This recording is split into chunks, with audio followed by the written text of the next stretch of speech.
Hi, beautiful human. I am Zach. That is Dan. We welcome to the studio. First time ever. Rhenzy Feliz. Yo. Yes, so excited. Woo! Thank Flew you, in thank from New you. York. That's right, straight here. Yeah, you got a promo week. Yeah, got that coming up. Kind of excited about it. We'll see how it goes. This is not your first time promoting a big thing, though. Not my first time promoting a big thing, but definitely my first time. I think it's going to be more extensive than I'm normally used to. Explain that to me. Well, like let's say maybe you do one junket, you do two junkets. Junket being like a few. Yes. Yeah. Okay. People great. are talking to you, interviewing you. Right. Exactly. And it's kind of quick and little 5-minute things. And then this one I think is going to be like way more of that, a lot more of them, and then like different. It's going to be, instead of maybe I've done maybe a few hours of that before, it's going to be maybe 6-7 hours every day for like 4 or 5 days. Wow. And then we fly back to New York and do a couple of things. Then we fly up to Toronto and do a couple of things. So it's just more than anything I've done before. And the only thing we're talking about is what? The Penguin. That's right. Penguin HBO series coming out September 19. Yeah. Very exciting. Yeah, I'm excited, man. The hype around this has been electric. What have you heard?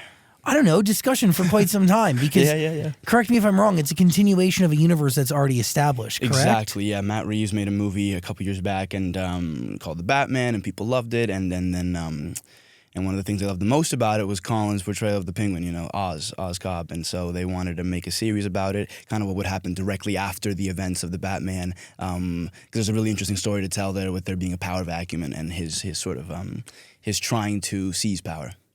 One of the most fascinating villains in the universe. Oh, man.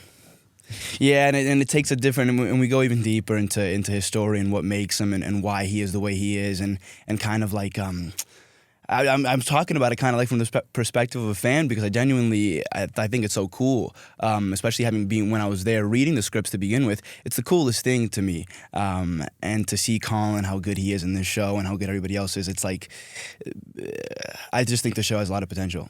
And the prosthetics are crazy? Oh, insane. Yeah, absolutely insane. Like watching the movie, not knowing that I was going to be a part of the show at all when I first watched the film, it was definitely, wow, no way, that's Colin Farrell, impossible, so good, insane. Seeing him up close, it's like, it's a different level of surreal. It's like, oh, you're looking at someone who you know is this person that you respect and admire, Colin Farrell, and you're looking at him in the eye and your brain's telling you, I know he's back there, but your eyes and body are like, no, that's not, that's someone else completely. So it's just like this weird magic trick that's going on in front of your eyes that it's like, it's just super cool. I mean, at a certain point, you have to, you do lose the fact that he's back there, right? Because yeah, I mean, and that's kind of the point, right? Yeah, It's to kind of, yeah. So definitely, and you let yourself, you almost not force yourself, but you try to lose that fact as much as you can, just so you can do, I don't know, a better job or something. But yeah.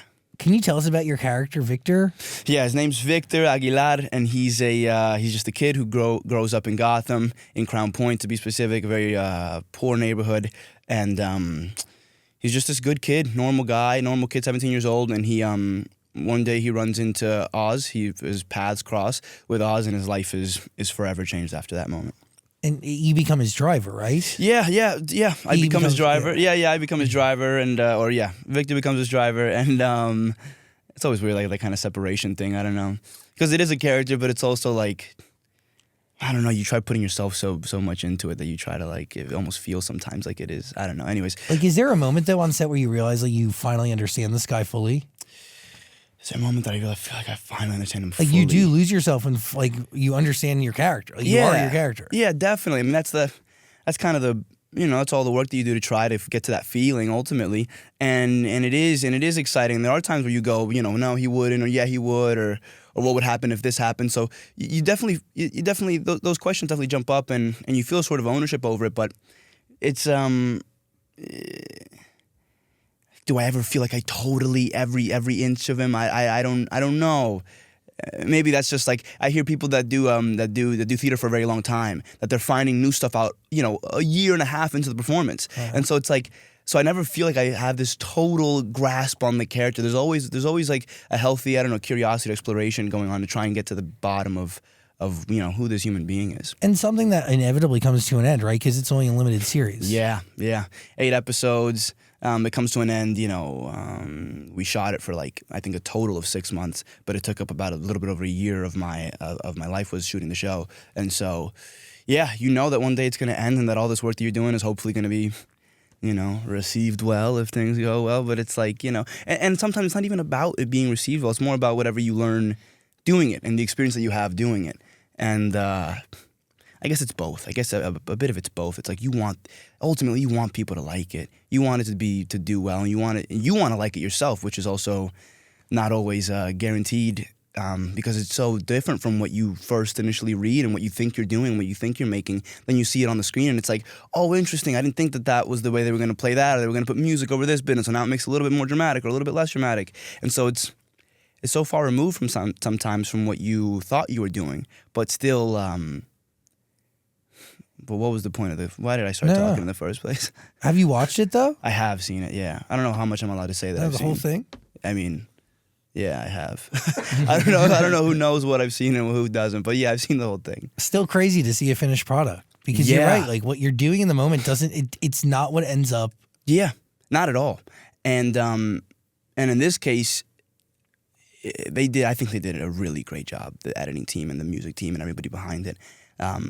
Just the post team, it's like there's some moments in there where I'm like I was in the scene and I'm astounded by how it came out because it's just so much cooler than I initially expected, or that I gave the scene even credit for. Like I didn't think this could be such a moment, but wow, what a moment they've like kind of created. And everyone's an artist in their own way, doing what they do behind the scenes. Like I do what I do in front of the camera, but there's a million things going on behind it that really make it what people see and feel at the end of the day.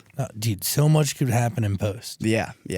The most. So what'd you learn? You mentioned, it is about what you learn along this journey. So what'd you learn from making this? What did I learn from making the show? It's like, one, I got to work with Colin, which is awesome. I learned a lot from working with a guy that talented and a guy that dedicated. And also everybody else on the cast is actually incredible. I don't know how I snuck onto this one, but it feels like everyone's incredible on the show. And to get to be around that, and to see, I guess, some of the, like, there is, like, this sort of ownership that Colin takes over a character. And, I mean, we all do to a certain degree, of course, but it's like he trusts his tastes a lot. I think I have decent taste, but he kind of trusts his, like, very much so. And so if he thinks that something isn't right, he's not gonna shoot it or do it, And he's open to collaboration. I mean, totally, and 100% is. But that's something that I learned. I'm like, man, if you feel some way about a scene, if you feel some way about a character, and you think this works and that doesn't work, don't do the thing that doesn't work. If you really believe it doesn't work, don't, fight for the thing you think is good. And it's like, yeah, why not? That's important. Yeah, especially being younger and like not feeling, because there's a difference, right? There's a difference when you know you have a certain amount of power on a set, and when you know that what you say will be taken seriously, versus what you say is like, oh, here we go again with this kid. Hey, listen, just say the words, all right? And I never felt that on really only felt it a couple times on any shoots that I've done ever. But you sort of feel like that's what's going to be said to you, versus, I can't imagine anyone saying that to someone like Colin. But I guess no one's ever said it to me either, so I don't know why sometimes I'm so afraid of that thing. It's like maybe just this sort of thing that mentally I have to get over myself, It's just like, yeah. It makes sense though. Like you like, I don't know, to a certain degree you're there to do a job, but like you want to perfect what you do. Yeah. But also like your abilities and creative reach is greater than just, you know what I mean? It can't really be put into a bound. Yeah. Yeah, exactly. It's like you got to try and you got to like speak up when you feel it. Exactly. Otherwise, why are you there? It's like, this is what we hired you for. Well, hopefully what they hired you for is for your creative talents. Yeah. What can you bring to the role? So if you're not bringing it, what are you doing? Well, yes. And that's what you got to kind of maybe remind myself of whenever I'm up there. It's like, listen, your input's valuable, And I think sometimes it's hard because you're around so many bona fide, like, talented stars. And it's like, let them run the show, not me. It's not my time to run the show. Maybe one day I'll get that kind of respect and I can run the show then. But it's like, it's not about running the show. It's just about contributing, finding ways that you can contribute, finding ways that you can, because it is such a team thing. Everyone's so involved. And finding the ways that you can contribute is like important. And by the way, like you're a part of a massive universe and you're one of the few people on Earth who's a part of you've been a part of two of the biggest universes on Earth. Marvel and DC. Mm-hmm. What are the differences between the two? Oh man, what are the differences? It doesn't feel that different when you're doing it, you know. I guess. Sorry, Okay. I guess that when you're doing it, it's just about you take apart the character, you take apart the script, you try to find the human being in it. Not necessarily the fact that I'm on a Marvel show, necessarily the fact that I'm on a DC thing. So what's the difference in it? It doesn't. I don't think I feel the difference, maybe because I'm so inside of it, that I don't necessarily feel that, but they're just different. They're just completely different characters, completely different projects, made by completely different people, and very different tones. And it's just about, finding, like I said, where you can contribute, what you can add to sort of this project that you're on right now. I mean, you definitely are one of the few, if maybe not the only person who like has a prominent role in two. Yeah, right? I'm trying to think. Like, does anyone else? I haven't thought about it, but yeah, maybe. No, there's got to be someone out there who's kind of dipped their feet in both. No. I'll give it a Google. Yeah, I don't. Maybe. Who knows? I don't know. I'll take it though. If you're giving me that crown right now, I'll take it. I mean, dude, like you've also like done something that very few people also do. Is you're a voice in a Disney movie. Yeah, in Encanto, that was a fun one. I mean, huge. Yeah. Massive, like the way the song kind of did numbers, and people loved it, and it became a part of their families and homes. It was like, it's really special. And you go viral from time to time singing your verse of. I've heard this. My You've mom heard is the one who this? tells me. Yeah. Yeah, because you're not on social media. Not really. I mean, I'm on Instagram. Like, I have an Instagram, but I don't really post that much. And I don't have a TikTok, and the only Twitter I have is like a burner account, one that I just like use to like scroll just to see what people are saying. But it's like, I don't get on it that much. But my mom was like, "Oh my God, they're like going crazy on TikTok." And I was like, "What are they saying?" Like, they just like your verse in the song, and I'm like, oh, "Okay, great, good." And then like someone else would bring it up to me, like, "Hey, I saw you on TikTok again," and I'm like, I hear you. Cool. Awesome. Like, it sounds cool. Like, people, it's really what it is people are excited. People like it. So that's awesome. Is there a responsibility that comes along with taking on the role of like a Disney Pixar character? Because it is something bigger, no? Like, an Encanto is really special to so many people. Yeah. No, it's true. Is there a responsibility? I don't know. I guess I don't know if I've ever taken it that way necessarily. Like, oh, now I've got to like either be different or like. Do you feel it in the room though that like there's a bunch of experts and the best at what they do, putting together an incredible movie. Yeah. I remember when I was shooting it, I was shooting something else at the same time, so it was really cool to get to like do two projects at once. It was a lot of fun. But one of the things I did was I went into the studio, and over Zoom are the directors, and they're kind of explaining to me the entire vision of the movie and what they want it to be and the things that they wanted to kind of, the audience to feel. And it's like, I don't remember exactly what they said. I remember getting goosebumps and getting emotional hearing them talk about it. I remember being like, wow, like this is really something, you guys are really trying to make something really special here, and I get to be a part of that. And you want me to be a part of it and bring whatever light I can bring to it and whatever, again, contribute to this overall thing that you guys are trying to create. That was so cool to me. Did I think that then they told me, you're going to be in a song, by the way. I said, okay, cool, it sounds good. Lynn's writing it. Lynn got on the Zoom, and he was like, hey, man, I wrote you a verse. I think you're going to like it. Can't wait to do it. I was like, cool. And then, I get the demo tapes or whatever, like the famous Lynn is playing all the parts in the song, and I hear mine. I'm like, all right, this is super cool. What can I do? What can I bring to it? How can I add to this thing? And then we went and shot it, and the movie comes out, and people loved it, yeah. Crazy. Yeah, seriously crazy. Like makes history. Yeah. Yeah. It's crazy. It's insane. Because it's like, it also feels so weird because it's, I love movies and television. I love this stuff. So to be in it, it's sometimes bizarre. It's like, I'm a part of something that people really, really care about. And it's like, how do you even wrap your head around the fact that you're doing something that I kind of put it on this pedestal, and now I get to be doing that, and I'm in it, and that was always the goal, right? To be a part of projects that I would myself would want to watch, that I myself could be proud of, but to be doing it and in it, it's just a different feeling. It's like, it's so weird. I get that. Yeah. It's like, it's hard to to totally grasp it sometimes. Not that I'm like, it's not like, I'm not saying that I'm the biggest star in the world. What I'm saying is that song and that movie, I think, is beautiful. To be a part of something beautiful is like, wow, it's crazy that I got to do it. And by the way, the movie is the biggest thing in the world. Yeah. For however long that is. And for people, it is the biggest thing in their world. Yeah. And the same thing here with Penguin. Like, dude, you're entering into the DC universe, and it's fucking Gotham. Like, it's Batman. Yeah. It's awesome. Does Batman show up? I think the answer is no. He doesn't show up. But people have been wondering that a lot, actually. But I know I sound kind of like, oh, is he just like hiding the secret and he is going to show up? No, the answer is no. He doesn't show up, and I kind of wanted to like, I don't like to tell people what happens in anything that I do because I think it's just more exciting that way.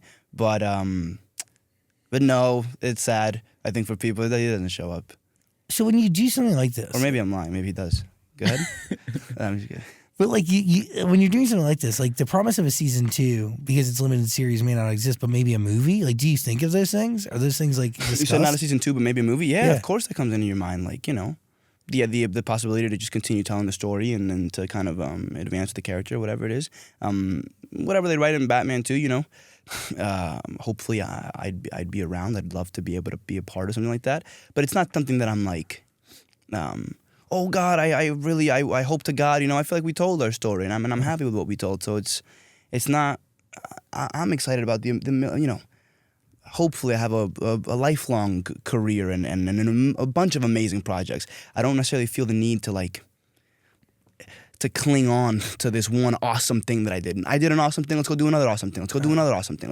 Let's keep that kind of going, you know, and then kind of make a career out of it. But I'd be so excited to potentially be in like the second Batman. I just went and rewatched Batman the other day. They like released it in Dolby theaters again, and I went back and rewatched it, and it's so cool. It's such an awesome movie. So yeah, the idea that I could maybe be in the second one is awesome. Sick. Yeah. And by the way, like that's a healthy approach, right? You can't attach yourself to anything. You just got to do a bunch of awesome shit. Yeah, that's the dream. That's the hope. Yeah. Healthy. But what's the deal with your character? Is this man good to his core? Is he bad? What's his deal? He is. It's an interesting one because it's like that's kind of the questions that we're asking throughout the show. It's like the way I see him, he is good. He's got a good heart. But what happens when you put someone with a good heart in really tough situations? You know, you surround them with people who maybe don't have the same heart, and you make him have to pick a side. Are you with them or are you with us? Sometimes it's survival. Sometimes there's no other option but to do this. And sometimes you think you're doing the right thing, so are you doing it for the right reasons? Are you doing bad things for the right reasons? Is that okay? Is that fine? I know you're telling me to do these things, but I don't know if I should be doing these things. That's kind of one of the things that he actually, I don't want to give stuff away, but it's kind of like one of the questions that are being asked. Where is the line? What is the black? There is no black and white in morality. It's like, sorry, where is, you know, what happens and where do you lie on that line, you know? And it's an interesting question because it's like, I think he's good. Does he do bad things? Maybe. What does that make you? I don't know.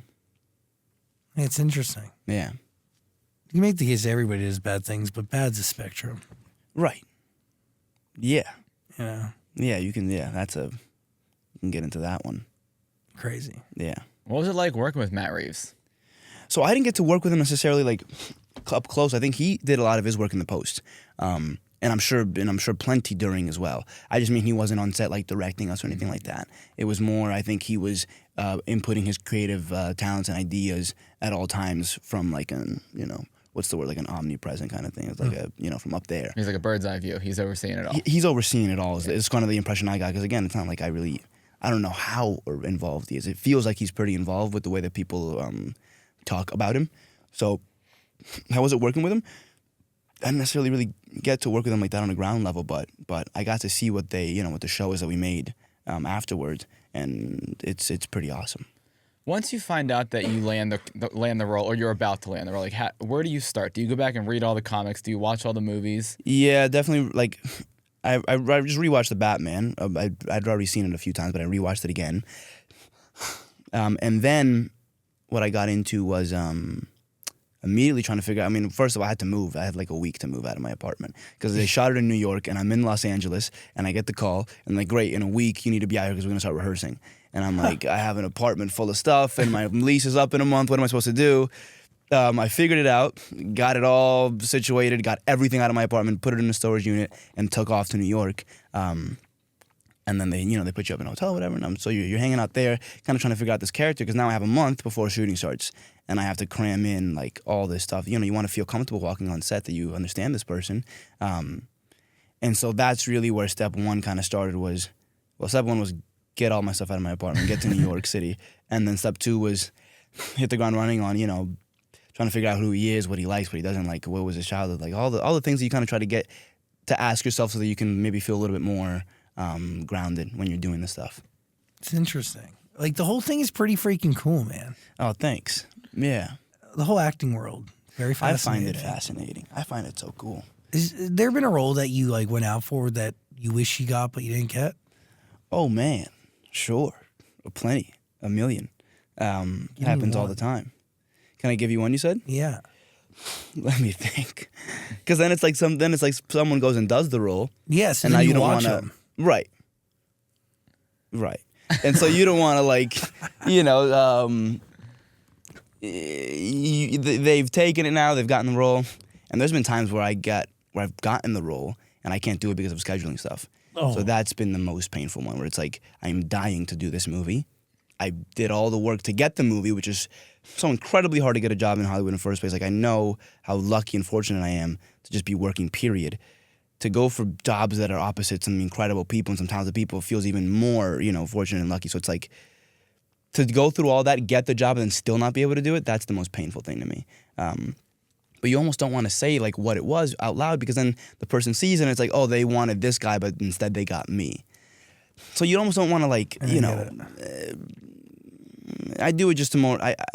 I talk about it with you guys all the time, but it's like if the cameras weren't rolling or anything like that. But I feel a little bit weird doing it, like, No. That's the right energy to put out. Yeah, but there's something that I just went up for now that I felt good about. I just liked the idea of, like, being able to follow up the Penguin with something really, really cool and really impressive, and that I really wanted to be a part of. That's just maybe I shouldn't say these things. No, you don't need to say it, but happened. you can knock on that log. It'll happen. Oh, no, but it's already gone, the role. Yeah. You didn't get it? No, I didn't get it. That's why I thought of it when you brought shit. it. Yeah. Okay. The why I didn't get it is the interesting bit. But why didn't you get it? No, I don't know. I can't say these things. Really? Well, no, it's not like, it's not top secret or anything. I think it'd be like, first of all, it's just me. It's what I come up with in my bed at night, to make myself sleep better. It's I like, totally get it. Yeah. Like, rationalizing exactly. shit is so... There isn't an answer. It's not like I know why I didn't get it, and I'm not going to tell. It's like the thing that I think it is just like... That's your theory. Yeah. It's what you've come up with to find peace. Exactly. And I don't want to tell, like, my side of the story. I totally get it. Yeah. But you also find the right thing when it's the right time. That's what they say. It's true. Yeah. I mean, dude, you've had an amazing career. Like, you've done cool shit. No, thanks. Runaways went for 3 seasons. Yeah. That was fun. Encanto's huge. Encanto's go. I mean, like, that's amazing stuff. Penguin's awesome. You got to watch it. It's going to be on Max. You can check it out. We're going to put a link below. Would you ever want to revisit the Runaways? Do I ever want to revisit it? I mean, not that I'm closed off to it, but again, it's like I said, it's like I don't have this feeling of, like, clinging on to these certain projects. Like, I've always been in such awe of the people that can go project to project to project and everything, and they make plenty of incredible pieces of film and of television and of, like, this art that we make, and there's a lot of different tones and genres and characters that they all inhabit, and they can make a world out of it. It's like, that's always how I've seen, ideally my career going, is being a part of a lot of different things. So, like, it's just the idea, have I ever wanted to go back and do Runaways, has never really popped into my mind, because I'm so excited about the next thing that I could be doing, and something like that. So it's not that I wouldn't, it's that I haven't, I guess, given it that much thought. Is there anything you learned from leading an ensemble cast in that show? For sure. You get to split up, your schedule 6 ways, which is always great. You don't have to show up as much. No. It's well, you definitely learn that the group scenes are going to take forever.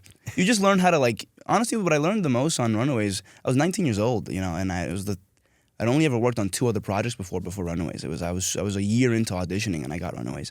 And so I'd only been in front of a camera maybe a few weeks at a time before I was, number 1 on that show. And one of the things that I learned was, one, schedule, like how to really take care of yourself and your body, like energy-wise, because I think I grew up with family that, like, they work with their hands, and it's like physical labor, and that's what work is. I call it real job. Right, yeah, exactly, a real job. And so doing what I do, it's like, you don't think you realize how the energy that you have to kind of put into something, and how you'll be real tired at the end of the day. Even though all you did was get in front of a camera and talk to someone, you can get tired doing that. And I think that's hard for people to understand. It was hard for me to totally understand it. But I would go shoot the 14-hour days, come back home and be tired. And then you do that for 6 months, and you have to wake up at 5 a.m. or 4 a.m., whatever the times. I mean, you guys did radio right before, so you guys know what that schedule might be like. And it's like, you just got to learn to take care of yourself. You can't be going out. You got to be staying in. And at 19, it's like, you've got friends and you've got a life that you want to go do. But also, it was incredibly important to me to further my career and to be professional. So just learning to stay in, learning to be rested, and then showing up on set, knowing my lines, knowing my stuff, just being professional, and then learning how to make where the cameras are, how the lighting works. This is blocking my light, this one isn't. So it's like, and these are the two light sources, and this one's coming. So you just learn where the cameras are, where the lights are, and how to play to them, how to be open to it, and stuff like that. And so it was a lot of learning of the technical aspect of it, and getting to do 33 episodes, 6 months shooting at a time, 3 seasons, it's a year and a half, being on a set almost every single day. You really you pick it up quick and you learn, so it's good. That's the most useful thing I got. But it does come with sacrifice. Yeah, and that's okay. Most good things do. Yeah, amen. I feel like a lot of times people are like, I don't know. It's this kind of idea that good things are like, I don't know, that they're easy, and they're not. Anything worth having is going to take a little bit of work and a little bit of effort and a little bit of sacrifice, and it's like, and it should be that way. If all this stuff was too easy, I'd be out of a job, I think. It's like, it's good that it's a little bit difficult. It's fine. It's good that I have to work 16-hour days, 5 days a week. That's a good thing. It makes it so that, I have a real chance, and then you feel proud of yourself at the end of the day. That you did something that wasn't easy. It's a challenge, and you accomplished it. That's a good feeling. And then you get to share it with the world. Yeah. Yeah, and you created this thing that hopefully, now you get to share.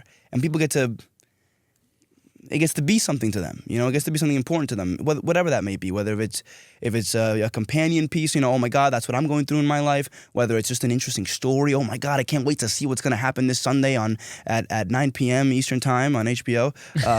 It's like, it's like whatever the thing is that it might be for you, it's you get to give something to someone, to plenty of people. It's a gift that you can give if you make something worth watching. It's true, and The Penguin is worth watching. You can watch it below. It's going to be waiting for you on HBO Max. Well, it's Max, but it's an HBO. Yeah.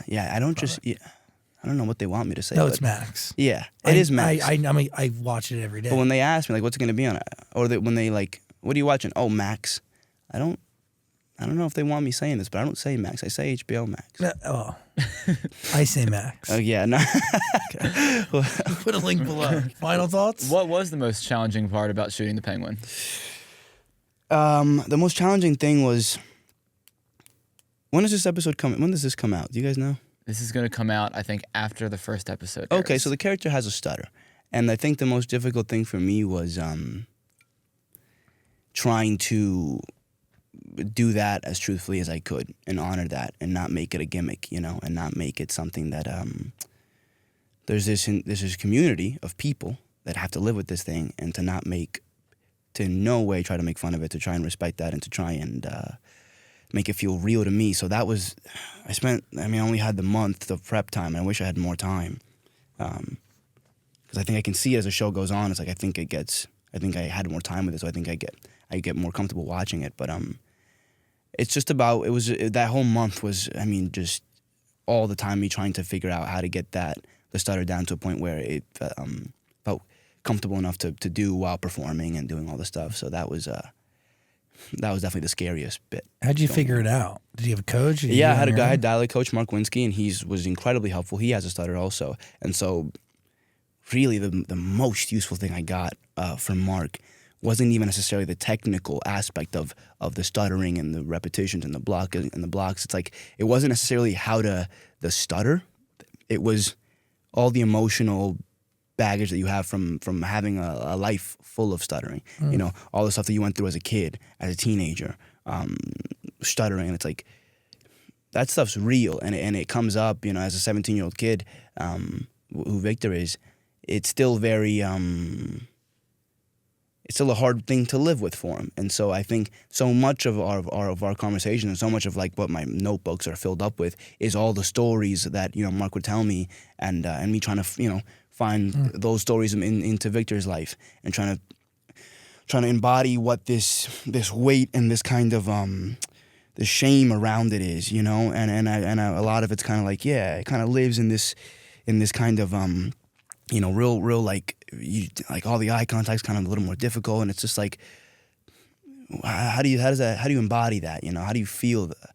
How do you without showing or telling an audience that, you know, I've got some stuff from my past? How do you just live that? And so that was you know, invaluable. Is that the right word? Invaluable? Yeah. It was. That's what it was. Yeah. Getting to learn that from him. By the way, I looked up actors who have been in DC and Marvel. Ben Affleck was Batman and Daredevil.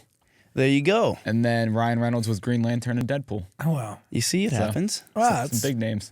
Well, Big that's a roles. good, decent list. I mean, to be a part of. really good I content. don't mind that at all. Yeah, it says Chris Evans on the list, Idris Elba.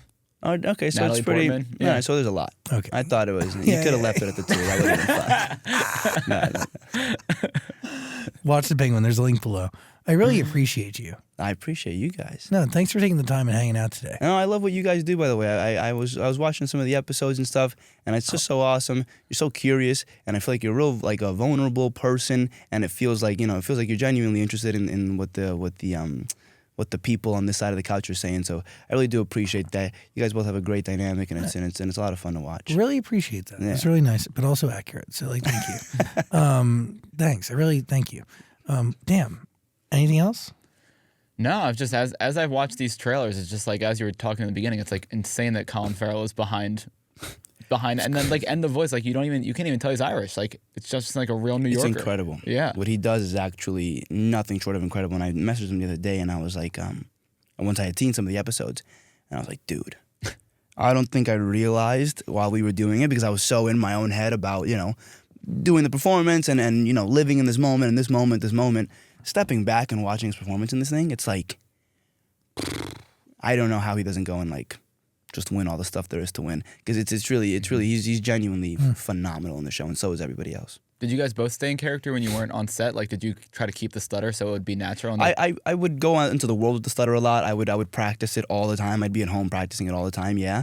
But he'd come in and out of the accent sometimes. Oh wow. And sometimes it was like a 50% accent. He would like keep the gruff, but he'd be Irish, and sometimes he'd lose the gruff, but he'd keep the accent. So it was an interesting one. It was you didn't know what you were gonna get that day out of Colin, but he was always kind and generous. Like it was interesting seeing the change. Yeah, him talk with an Irish voice out of like Oz's face. Yeah. Like, what's going on here? Are notebooks how you prepare? You mentioned like having a bunch of them. I think that's how I prepared for this one. I don't think I've done, because I was just so much more afraid about this one than I have been about my other projects. Why? Well, because I'm opposite Colin, and then it's like you feel like you're going to be exposed, and then I have the stutter that I have to kind of try and embody, and so it just felt like a bigger undertaking than things I've done in the past. And I had this entire arc I had to play as well, like this 8-episode thing. I wanted them to be very different from the first moment to the last moment, and so I wrote down a lot of stuff, and you know, just memories and things, and like just trying to get to a place where any scene that's happening, it's almost like there's a whole world of history that no one's ever gonna know, but maybe I felt different doing it. When I'd be rehearsing it in my room, or when I read it for the first time, I'm like, oh, interesting, okay, cool scene. And then I'd go sit down and write for a few hours about, you know, different things that have happened in his life at this point and that point and this point and that point. I'd come back to the scene, and all of a sudden, it's just so vastly different, the way that I feel about reading the scene, and the way that I feel going through it. And it's just, and I don't know how much change there actually is, but it felt right. And that's, I think, that's all you're chasing, you know, is this you're sitting there speaking to this person, looking him in the eye, and you believe what you're saying. That's really what you wanna, that's what I'm chasing, you know. My last question is, was The Sopranos like an inspiration for the show? Because I see a lot of people saying it looks like The Sopranos and Batman had a baby. And now you have a penguin. Yeah, no, people are making the comparison. Was it? You'd have to ask the creator and the people who wrote it if it was an inspiration. I can definitely, it feels it at some points for sure, because with The Sopranos that was really interesting. One of the things that The Sopranos that was really interesting, before everybody comes for me, is that's the only thing? No, it's just one of the things I did that was super interesting was there's a family thing going on behind Tony Soprano. It's not just about the stuff. Well, honestly, most of it is about the family. It's not about the going-ons of the mob and the mafia. You know, it's about what is the dynamic like between his family and the people that he loves. And that's, I think, where a lot of our show lives too. A lot happens plot-wise in terms of him vying for power and that, but so much also happens behind that. Who does he love? Who does he care about? How does he protect those people? And I think that's where the show will find a lot of its like similarities. Yeah, because you do see like Ozcob has a relationship with his mom, and his mom plays a big role in the. Which is such an awesome like dynamic that the two of them have. From the very first episode, you go, "What the hell is going on here?" Because it's such a. I read the script for the first time that first episode, and I was. I mean, I don't want to give anything away, but it's like it's incredibly.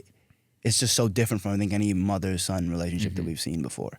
So it's like, what does it take to make someone like Oz happen in real life? They find the answer to that question.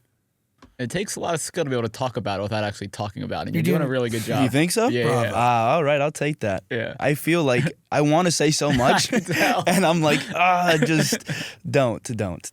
Well, yeah. Watch The Penguin and come back as you release projects. We're always here. I appreciate that. Thank you. No, I appreciate you. Rhenzy Feliz, everybody. Thanks, man. Thank you.